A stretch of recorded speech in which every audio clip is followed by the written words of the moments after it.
Good morning, viewers. I hope you're having a beautiful Sunday across Tanzania and beyond.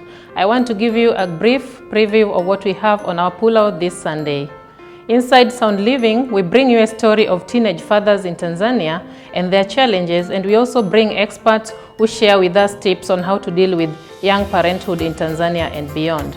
From there, we take you to slopes of Mount Kilimanjaro, where you'll meet a young woman who turned her childhood hobby into a very profitable business. So for more stories and other interesting news, kindly grab your copy of The Citizen on Sunday.